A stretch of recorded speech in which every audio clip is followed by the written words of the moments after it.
Je m'appelle Samuel Rodriguez. J'ai 39 ans et jusqu'à tout récemment, j'étais connu comme le pasteur de feu à Médelne. Mes cultes étaient bondés, mes sermons enflammés et mon cœur endurci. Dès mon enfance, on m'a appris à me méfier de la Vierge Marie. On disait qu'elle était une idole de pierre, une invention des catholiques, une diversion du vrai chemin. Et j'y ai cru. J'y ai cru avec une telle force que j'ai transformé cette méfiance en mépris, puis en quelque chose de pire encore, en haine. Mon père était un évangélique rigide, un homme de peu de mots et de beaucoup de punitions. La religion, chez nous, n'était pas un réconfort, c'était la peur. J'ai grandi en entendant que le salut venait de l'obéissance et le malheur de toute déviation. Une fois, j'ai trouvé une image pieuse de la Vierge dans le cahier d'une camarade d'école. Je l'ai montrée à mon père.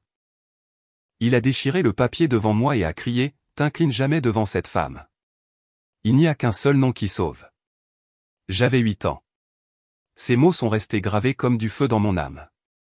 Avec le temps, je suis devenu pasteur, jeune, ambitieux, éloquent et, comme un soldat entraîné pour la guerre, j'ai choisi un ennemi clair, la Vierge Marie. À chaque culte, je me moquais d'elle.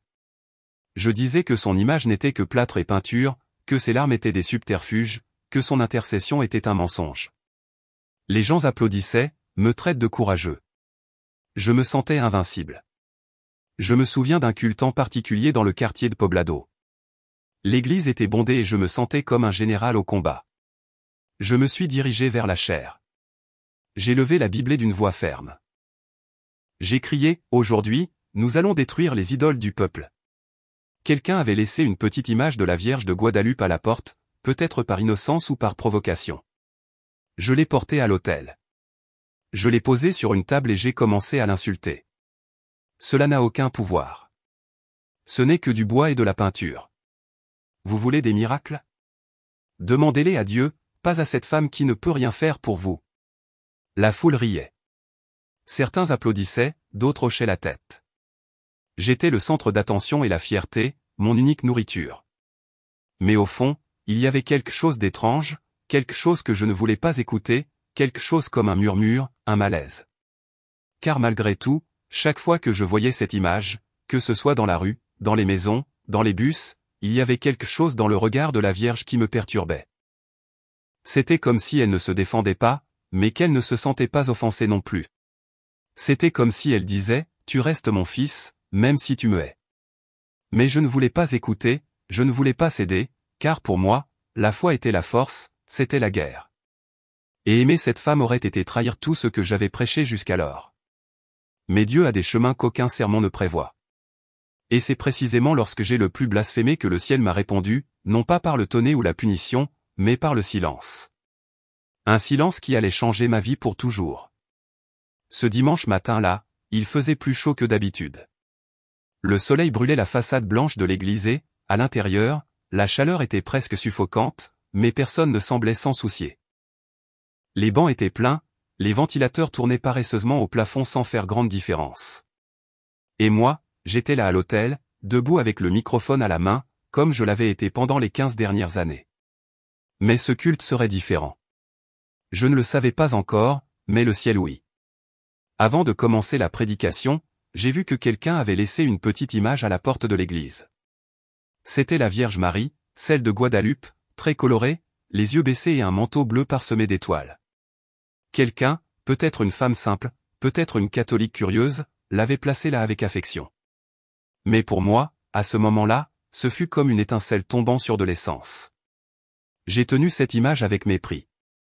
Je suis monté à l'autel avec elle dans les mains comme quelqu'un qui porte une arme. La salle est devenue silencieuse. Frère, ai-je commencé d'une voix ferme? Aujourd'hui, nous allons briser les chaînes. Aujourd'hui, le Seigneur m'a envoyé purifier cette maison de toute idolâtrie. La foule a réagi par des murmures d'approbation. J'ai posé l'image sur une table. Je l'ai regardée comme si j'étais face à un ennemi. Quelque chose en moi vibrait, une sorte de fureur déguisée en foi. Je sentais mon visage me brûler, mon cœur battait vite. Ce n'était pas l'onction, c'était l'orgueil, la rage, l'ignorance. Cette femme, ai-je pointé du doigt avec arrogance, est le mensonge le mieux raconté de l'histoire religieuse d'Amérique latine. Certains ont crié « Amen ». D'autres ont applaudi. Elle n'a aucun pouvoir. Elle n'est médiatrice de rien. Elle ne peut pas vous sauver. Elle ne peut pas vous guérir. Elle ne peut pas intercéder pour vous. Ma voix résonnait. Si elle est si puissante, qu'elle me fasse taire. Qu'elle me fasse terrir tout de suite devant vous tous. Silence. Je riais. Les gens me regardaient avec admiration. J'étais le courageux, l'audacieux, le guerrier de la vérité. Mais à cet instant, quelque chose s'est produit. J'ai senti une chaleur soudaine monter dans ma gorge. C'était comme si quelqu'un mettait des braises dans mon cou. J'ai porté ma main à ma gorge. J'ai essayé d'avaler. Ma salive semblait plus épaisse. Ma poitrine a commencé à brûler et, quand j'ai essayé de parler à nouveau, rien n'est sorti. J'ai ouvert la bouche, j'ai essayé de dire gloire à Dieu, mais en vain. Pas un mot, pas un son, juste le bruit du ventilateur qui tournait et le battement de cœurs effrayés. Les gens ont commencé à s'inquiéter sur les bancs. Quelqu'un a crié, « Pasteur, que se passe-t-il » J'ai secoué la tête, j'ai essayé de tousser, je me suis frappé la poitrine, mais rien. Un silence absolu m'enveloppait. La congrégation était stupéfaite. Moi, en panique, je suis descendu de l'autel en trébuchant. Je me suis assis sur le premier banc. On m'a offert un verre d'eau. On m'a éventé, mais c'était inutile. Ma voix avait disparu. Soudain, sans avertissement, sans explication. Mais au fond, je le savais, ce n'était pas une punition, c'était un appel. La mère que j'avais d'insulter m'avait fait entendre ce que je n'avais jamais voulu entendre, le silence lui-même. Les minutes qui ont suivi furent les plus angoissantes de ma vie. Toujours assis sur le premier banc de l'église, la gorge brûlante et le cœur battant la chamade, j'essayais de trouver une explication logique à ce qui se passait, mais il n'y en avait pas. Ma voix avait disparu comme si elle m'avait été arrachée de l'âme, sans avertissement, sans son, sans miséricorde. Un frère m'a emmené dans la petite salle du fond. Ils essayaient de me calmer. Quelqu'un a dit que c'était les nerfs. Un autre a suggéré que c'était peut-être une laryngite, mais ce n'était pas ça. Je sentais que c'était quelque chose de différent, quelque chose de spirituel, quelque chose qui dépassait les lois du corps. J'ai demandé du papier et un stylo et j'ai écrit « Emmenez-moi à l'hôpital ». En arrivant, on m'a pris en urgence. On m'a fait des examens, une échographie de la gorge, une tomographie, des tests neurologiques. Rien. Les médecins se regardaient, confus. Tout était normal, cordes vocales intactes, larynx parfait. Il n'y avait aucune raison physique pour que ma voix ait disparu, mais la raison était au-delà de la médecine. Cette nuit-là, allongé sur le lit d'hôpital, regardant le plafond blanc et sentant le vide en moi grandir comme un écho, quelque chose a commencé à se briser à l'intérieur. Pour la première fois depuis des années, je n'avais pas le contrôle. Pour la première fois, le microphone m'était tombé des mains. Moi, qui criais tant, qui dirigeais avec des mots tranchants, j'étais maintenant un homme nué devant son propre orgueil. J'ai pleuré sans bruit, sans soulagement. Ce fut un pleur silencieux, le plus profond que j'ai jamais versé. J'ai fermé les yeux et, dans cette obscurité, je me suis souvenu du moment exact où j'avais défié la Vierge Marie. Je me suis souvenu du ton de ma voix, du mépris dans mes gestes, des rires de la foule. Je me suis souvenu et j'ai eu honte. J'ai senti comme si une main invisible touchait ma poitrine et disait sans mot demander le silence et le silence est venu. C'est là que j'ai compris l'ampleur de mon aveuglement. Ce n'était pas la colère, ce n'était pas une punition, c'était la miséricorde. La mère que j'avais blasphémée m'a répondu par le silence. Elle m'a désarmé sans violence. Elle m'a fait tomber non par vengeance, mais par amour, pour que j'écoute, pour que je m'arrête, pour que je change. Les jours suivants, je suis rentré à la maison, mais la maison semblait vide. Le miroir me montrait le même visage, mais quelque chose en moi avait changé. Moi, qui parlais toujours fort, je marchais maintenant dans les rues, la tête basse, observant tout en silence. J'ai commencé à remarquer des choses qui me passaient inaperçues auparavant, une femme priant le chapelet sur la place, un enfant allumant une bougie devant une image de Marie, un camionneur avec l'autocollant « Mère de Dieu, priez pour nous ». Tout cela me touchait et, pour la première fois, j'écoutais vraiment. Le silence était devenu mon école, mon désert, mon opportunité. J'ai commencé à prier en silencé. Étrangement, mes prières semblaient plus vraies que toutes les paroles que j'avais jamais criées depuis la chair. Mon cœur, autrefois rempli de colère, s'ouvrait maintenant comme une terre asséchée qui implore l'eau. Un jour, je suis entré discrètement dans une église catholique. Je me suis assis au fond. Personne ne m'a reconnu. Il y avait une image de la Vierge des douleurs sur l'autel. Ses yeux semblaient remplis de compassion, ses mains ouvertes comme quelqu'un qui accueille le pire des enfants. Mes yeux se sont remplis de larmes. Là, sur ce banc froid, j'ai senti quelque chose me toucher à l'intérieur. Quelque chose que j'avais perdu il y a longtemps, la paix. Et c'est là que j'ai compris. Cette femme, celle que j'avais reniée, que j'avais ridiculisée, était mère, mère de tous, même de ceux qui la haïssent, même de moi. Elle ne crie pas, elle n'accuse pas, elle aime simplement. Et c'est cet amour silencieux qui a commencé à guérir mon cœur. Je suis rentré chez moi, muet littéralement. Il n'y avait pas de voix ni l'envie de parler, seulement le silence. Un silence qui vivait désormais en moi, non seulement dans ma gorge, mais dans mon âme. Les premiers jours furent un châtiment pour mon ego. Imaginez un pasteur qui vivait de la chair, des paroles, des gestes, de l'autorité, réduit à des murmures avec du papier et un stylo. J'ai dû réapprendre à communiquer avec ma femme, avec mes enfants, avec le monde. Chaque note écrite était une humiliation et, au fond, une purification. Ma femme, Maria Elena, essayait d'être forte, mais je voyais dans ses yeux la peur que cela soit permanent, la peur que je me brise à l'intérieur. Et en effet, c'était le cas. Elle me servait le petit déjeuner en silence, s'asseyait à table avec moi, parfois me prenait la main, mais je savais qu'en elle y avait un tourbillon et en moi, le poids de tout ce que j'avais prêché contre. Je me suis souvenu des fois où elle me disait, « Samuel, fais attention aux mots, ils ont du pouvoir. » Et moi, arrogant, je répondais, « Celui qui a l'esprit ne craint rien. » Mais maintenant, je craignais tout. La perte de ma voix m'a révélé à quel point j'étais loin de Dieu et encore plus loin de l'humilité. Je n'étais pas un leader spirituel. J'étais un PAN, un pharisien en costume et microphone. Un après-midi, je suis allé seul à l'église. Personne ne m'a vu entrer. La lumière du crépuscule traversait les vitres colorées et créait des ombres sur le sol. Je me suis assis sur le dernier banc. L'autel vide me regardait. Là, sans personne à proximité, je me suis agenouillé et, pour la première fois depuis des années, j'ai pleuré comme un enfant. Je n'ai pas pleuré de désespoir, j'ai pleuré de honte. J'ai pleuré pour chaque fois où j'ai utilisé le nom de Dieu pour alimenter mon ego, pour chaque âme qui s'est éloignée à cause de mon arrogance, pour chaque fidèle venu chercher du réconfort et qui a reçu la condamnation, pour chaque fois où j'ai insulté la mère du Sauveur lui-même. Là, à genoux, sans voix, je disais tout avec des larmes parce que les larmes ont un langage que le ciel comprend mieux que n'importe quel serment. Je suis resté presque 1 heure dans cette position et, quand je me suis levé, quelque chose en moi avait changé. C'était comme si j'avais laissé sur le sol non seulement mon orgueil, mais aussi mon ancienne identité. Je ne voulais plus être le pasteur applaudi. Je voulais être le fils pardonné. Je suis rentré chez moi le cœur lourd, mais le regard plus pur. Cette nuit-là, je me suis assis sur le lit à côté de Maria Elena et j'ai écrit sur un bout de papier, « Tu crois que la Vierge peut me pardonner ?» Elle l'a lu et ses yeux se sont remplis de larmes. Elle m'a serré la main fort, a posé son front contre le mien et a murmuré, « Elle t'a déjà pardonné, Samuel. Elle voulait juste que tu l'écoutes. » Nous avons dormi enlacés pour la première fois depuis des mois. J'ai dormi en paix et, le lendemain matin, au réveil, j'ai senti quelque chose de différent comme si une brise douce balayait les décombres de ma poitrine.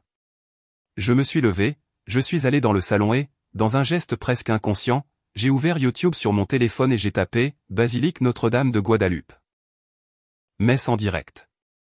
La diffusion commençait, le son des cloches, les bougies allumées, le prêtre entrant en procession et, au centre de l'autel, cette image si connue, si rejetée par moi, m'attirait maintenant avec tendresse. La Vierge de Guadeloupe me regardait à travers l'écran avec un regard que je n'avais jamais remarqué auparavant. Ce n'était pas un jugement, c'était l'espoir. Et c'est là, devant le téléphone, l'âme lavée et le cœur blessé, que j'ai compris. Je devais aller vers elle, non par superstition, non par désespoir, mais par gratitude. Car la femme que j'avais blasphémée était celle-là même qui me rappelait maintenant à la maison. Je n'ai jamais été un homme impulsif. J'ai toujours tout planifié, culte, voyage, dépenses, mots. Mais ce jour-là, quelque chose de plus fort que moi me guidait. Comme si des mains invisibles poussaient ma poitrine vers un lieu que j'avais méprisé toute ma vie, la maison de la mère. Maria Elena n'a même pas posé de questions quand j'ai écrit sur le papier, je vais à la basilique de Guadeloupe. Elle a simplement hoché la tête, les yeux humides et a dit, je le savais déjà. 2 jours plus tard, j'ai embarqué pour le Mexique. Dans la file d'attente de l'aéroport, je me sentais mal à l'aise. Un pasteur protestant, sans voix, voyageant seul, avec un chapelet dans la poche et un nœud dans la gorge. À chaque pas, la peur m'accompagnait, la peur d'être jugé, la peur de perdre la raison, la peur qu'une fois arrivé là-bas, rien ne se passe. Mais il y avait aussi l'espoir, un espoir timide, fragile, mais vivant. En atterrissant à Mexico, j'ai senti mon cœur s'accélérer. La ville était immense, bruyante, vivante. J'ai pris un taxi et demandé par écrit qu'il me conduise à la basilique Notre-Dame de Guadeloupe. Le chauffeur a souri, s'est signé et a dit, « La Vierge vous attend, monsieur. » Cela m'a transpercé comme une flèche. Je me suis logé dans un hôtel simple à quelques pâtés de maison du sanctuaire. Je n'ai presque pas dormi.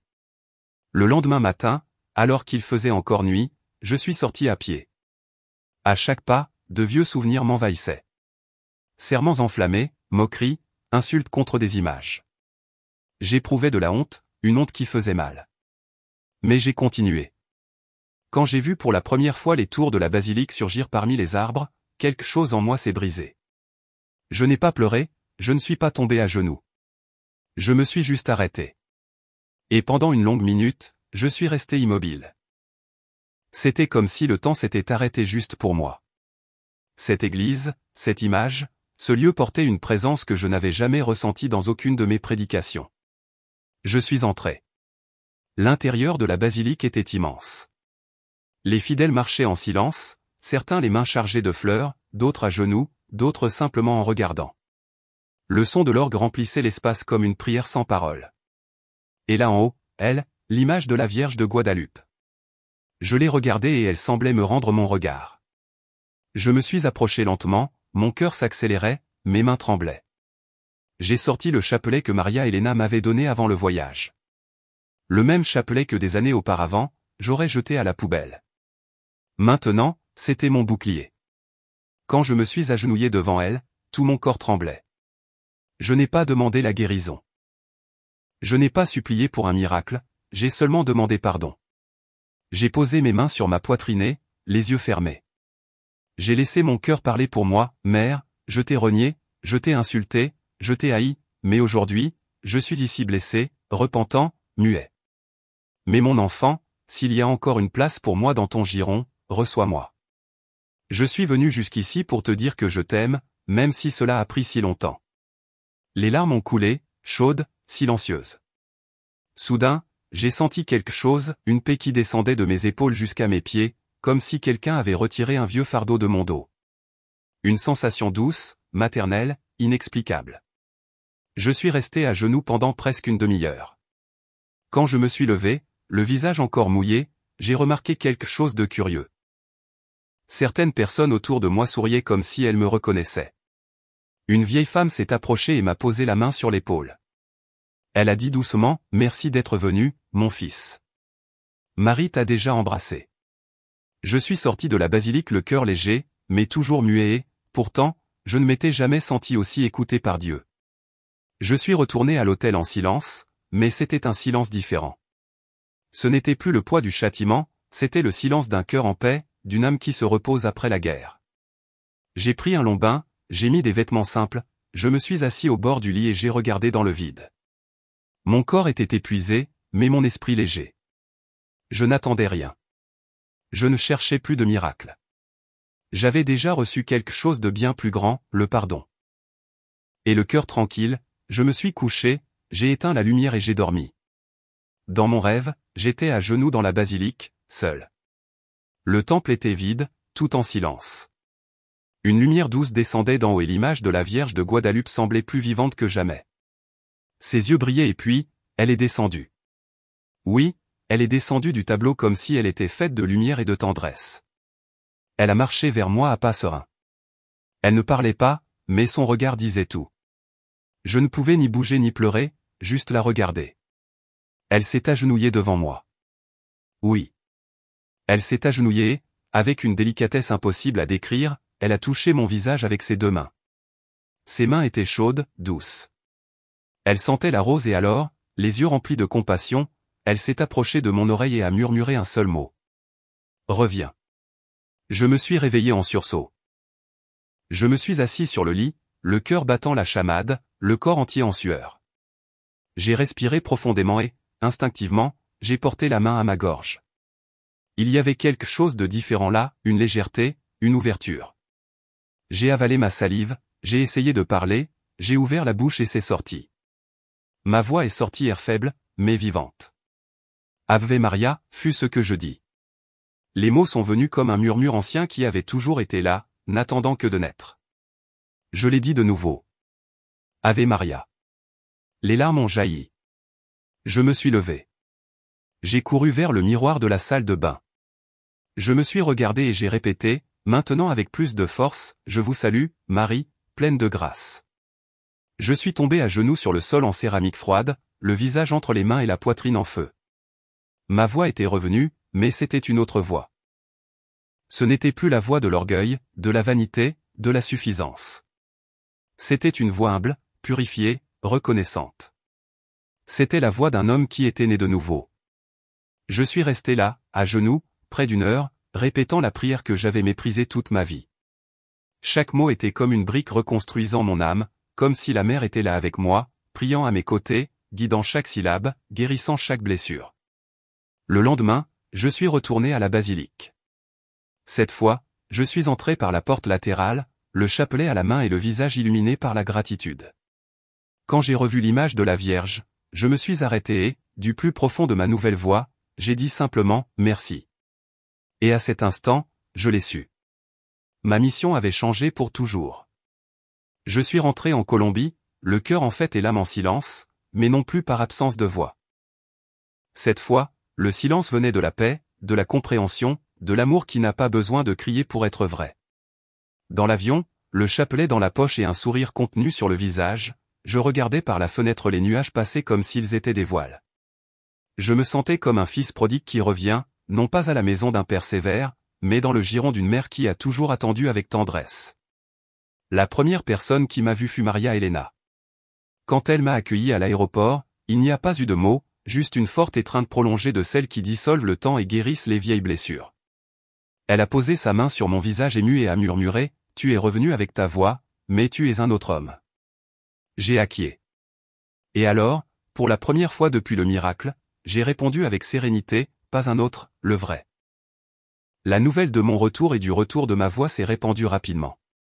Les membres de l'Église étaient confus. Certains doutaient, d'autres voulaient le voir de leurs propres yeux.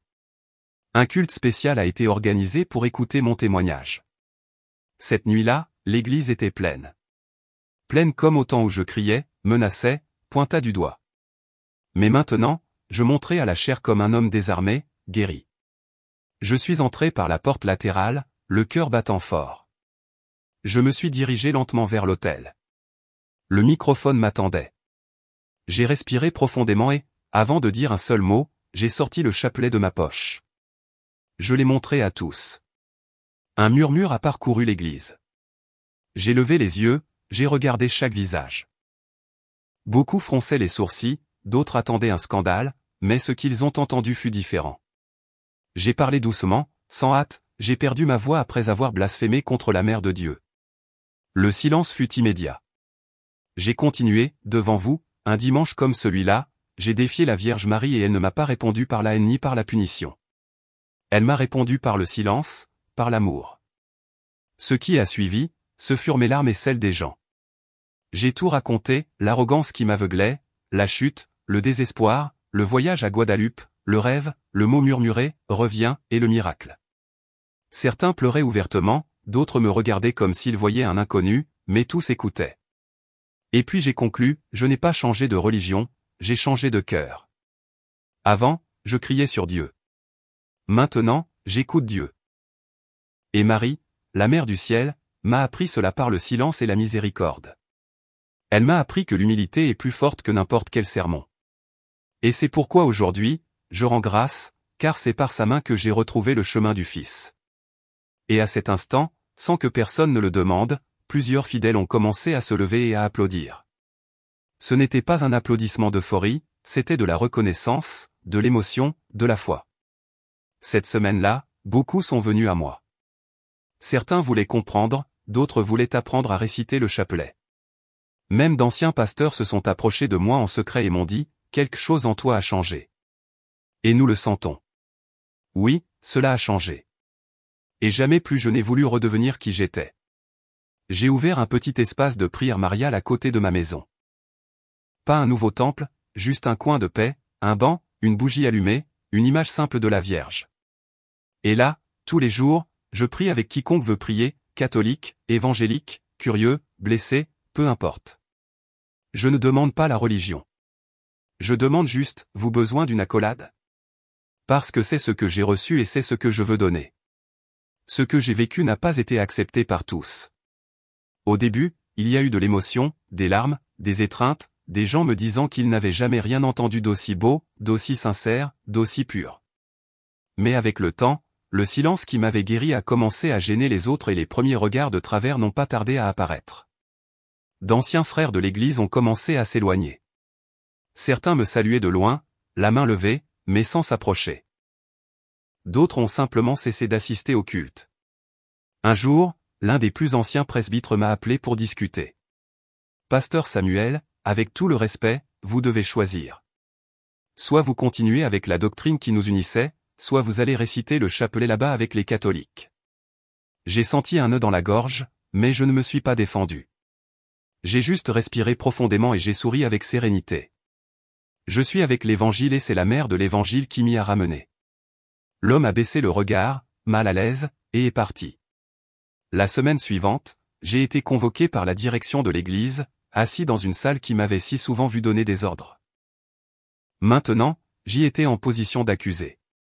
L'un des leaders m'a demandé directement, « Vous considérez-vous toujours comme un pasteur évangélique ?» J'ai répondu, « Je me considère comme un homme de Dieu et ma voix n'est revenue que lorsque j'ai reconnu la miséricorde de la Mère de Dieu.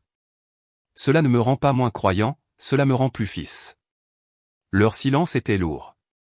Certains ont chuchoté entre eux. Un autre a dit avec un certain mépris, « Maintenant, il récite des Ave Maria. » J'ai hoché la tête affirmativement. Oui, les larmes aux yeux. La décision fut rapide. On m'a temporairement écarté de la direction.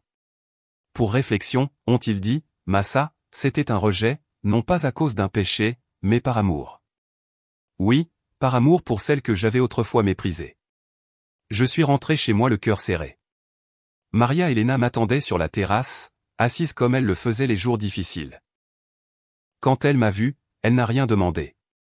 Elle s'est juste levée, m'a serré dans ses bras et a dit, « Bienheureux les persécutés à cause de l'amour. » Je n'ai pas répondu. J'ai juste posé mon visage sur son épaule et, là, sur cette simple terrasse, j'ai senti que j'étais plus proche du ciel que jamais, même pas depuis une chair. Au fil des semaines, certains ont commencé à se moquer de moi sur les réseaux sociaux. Ils m'ont traité de prêtre déguisé, de traître à la foi, de vendu au catholicisme. D'autres disaient que j'avais été trompé par une image, mais aucun d'entre eux n'avait ressenti ce que j'avais ressenti. Aucun n'avait rêvé de ce regard.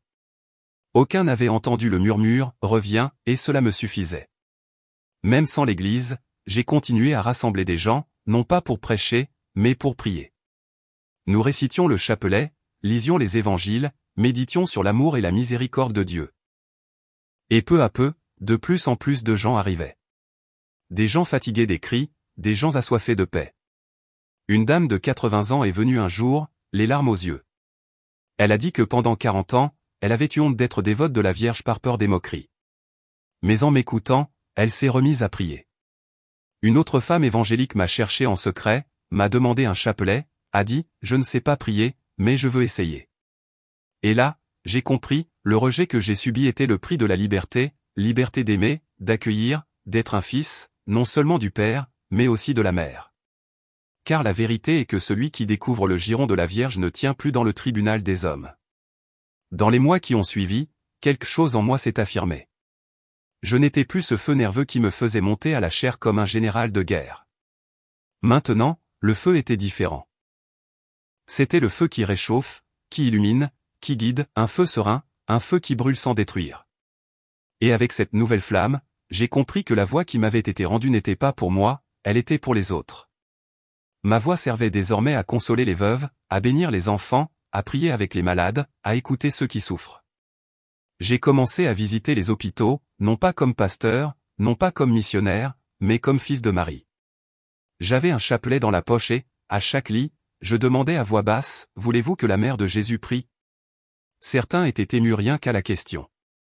D'autres disaient, « Je pensais que c'était une affaire de catholiques. » Et je répondais, « C'est une affaire d'enfants et nous sommes tous des enfants. » Il y avait un jeune homme en traitement pour une leucémie. Il était incrédule, en colère contre Dieu. Un jour, je me suis assis à ses côtés. Je n'ai rien dit.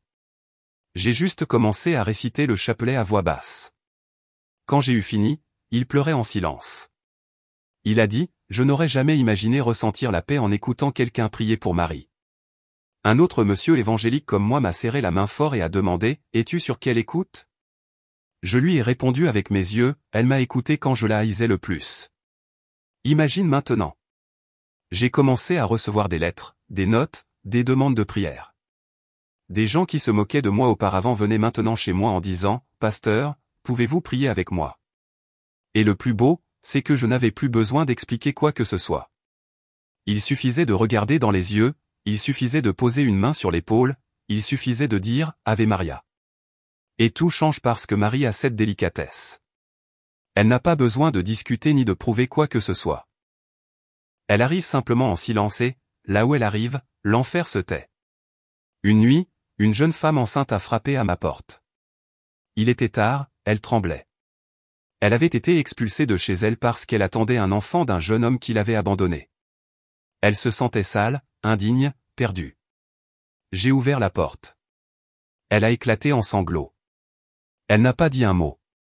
Moi non plus. J'ai juste tendu la main et placé un petit chapelet entre ses doigts. Elle m'a regardé, surprise, et je lui ai dit, « Tu n'es pas seule.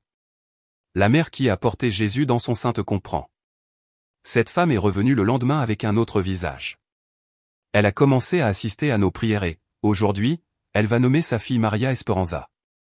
Avec le temps, j'ai compris que ma voix, autrefois utilisée pour juger, sauvait désormais des silences. Les silences de ceux qui souffrent et ne savent pas comment crier. Les silences de ceux qui ont la foi mais ont honte. Les silences de ceux qui veulent revenir mais croient qu'ils ne le méritent pas. Et c'est pour ces personnes que ma vie existe maintenant. Je ne prêche plus avec un microphone. Je prêche avec l'écoute, avec l'étreinte, avec le regard qui dit, « Toi aussi, tu peux revenir. » Car si Dieu a donné une nouvelle chance à un pasteur muet et arrogant comme moi, il peut la donner à n'importe qui.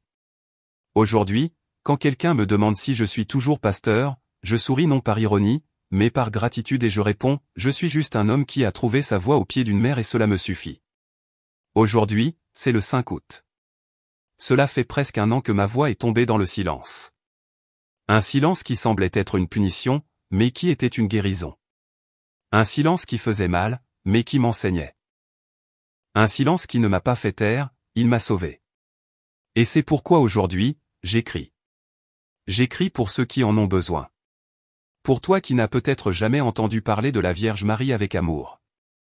Pour toi qui as peut-être appris à te moquer d'elle comme moi, ou pour toi qui l'as toujours aimée en secret, mais qui a peur de t'approcher. J'écris pour te dire que son amour est réel. Non parce que quelqu'un me l'a enseigné, mais parce qu'elle-même me l'a montré. Si tu étais ici à mes côtés, je ne te ferai pas une prédication ni une discussion biblique, ni n'essaierai de te convaincre de quoi que ce soit. Je te raconterai juste une histoire, la mienne. Je te montrerai l'image que j'ai dans l'oratoire, la même que celle de la basilique de Guadalupe. Je te raconterai comment elle est descendue dans mon rêve, comment elle a touché mon visage avec des mains de mère, comment elle a murmuré, « Reviens ». Et cela m'a tout rendu, ma voix, ma foi, ma vie.